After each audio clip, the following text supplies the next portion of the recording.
अगर आज नरेंद्र मोदी के नेतृत्व में भारतीय जनता पार्टी सत्ता में है, तो असली सवाल यह नहीं कि मोदी कितने ताकतवर हैं। असली सवाल यह है कि योगी आदित्यनाथ कितने बड़े नेता बन चुके हैं। जरा सोचिए, एक तरफ न्यू दिल्ली, जहां देश की सत्ता का केंद्र है, और दूसरी तरफ लखनऊ, जहां जनता का उत्साह और राजनीतिक ऊर्जा दिखाई देती है।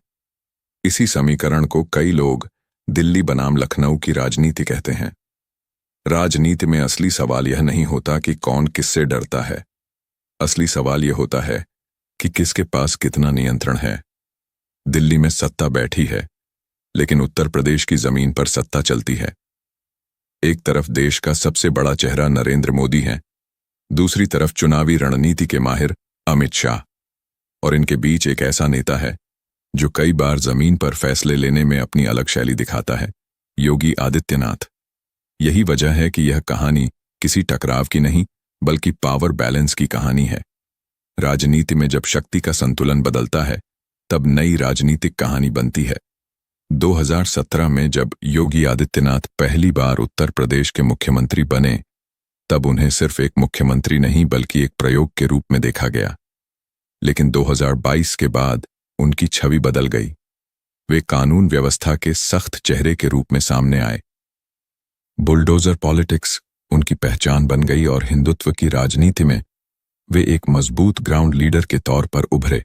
उत्तर प्रदेश की कई रैलियों में ऐसा माहौल देखने को मिला जहां लोगों के बीच योगी का नाम बहुत जोर से गूंजता था। यही वह बिंदु था जहां दिल्ली की राजनीति सतर्क दिखाई देने लगी। दिल्ली की सत्ता अक्सर एक नियम पर चलती है। केंद्र में एक ही सबसे बड़ा चेहरा होता है, लेकिन उत्तर प्रदेश में योगी का कद लगातार बढ़ता हुआ दिखा। योगी की सभाओं में भीड़ भी बड़ी होती थी और संदेश भी काफी स्पष्ट और सख्त रहता था। कई विश्लेषकों का मानना है कि दिल्ली को डर यह नहीं था कि योगी चुनाव हार जाएंगे, बल्कि चिंता यह थी कि अगर वे लगातार जीतते रहे तो उनका राजनीतिक कद बहुत बड़ा हो सकता है। इसी बीच संगठन और राजनीति में कई संतुलन बनाने की कोशिशें भी देखने को मिलीं। अमित शाह को अक्सर संगठन की रणनीति के लिए जाना जाता है, इसलिए समय समय पर नए चेहरे, नई जिम्मेदारियां और संतुलित राजनीति की बातें सामने आती रहीं। संदेश साफ माना गया, योगी मजबूत रहें, लेकिन पूरी तरह स्वतंत्र शक्ति केंद्र न बने। हालांकि योगी आदित्यनाथ ने कभी खुलकर दिल्ली की राजनीति को चुनौती नहीं दी, लेकिन उन्होंने अपने राजनीतिक अंदाज में ज्यादा झुकाव भी नहीं दिखाया।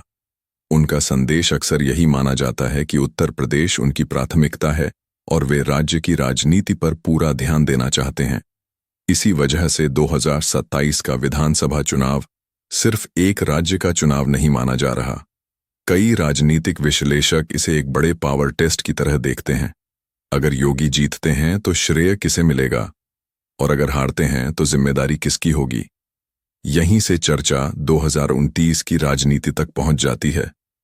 मोदी युग के बाद भाजपा का अगला बड़ा चेहरा कौन होगा, यह सवाल धीरे धीरे चर्चा में आने लगा है, और इस चर्चा में योगी आदित्यनाथ का नाम अक्सर सामने आता है। राजनीति में सबसे ताकतवर समीकरण होता है लोकप्रियता, सत्ता और जनाधार का मेल। कई लोग मानते हैं कि यही कारण है कि पार्टी के भीतर संतुलन बनाए रखना जरूरी माना जाता है। भाजपा जैसे बड़े संगठन के लिए दो अलग अलग पावर सेंटर बनना हमेशा आसान नहीं होता। इसीलिए 2027 का चुनाव भले ही उत्तर प्रदेश का हो, लेकिन उसका असर 2029 की राष्ट्रीय राजनीति पर भी पड़ सकता है।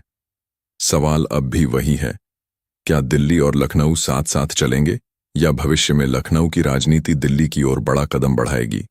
यही चर्चा आज की राजनीति को दिलचस्प बनाती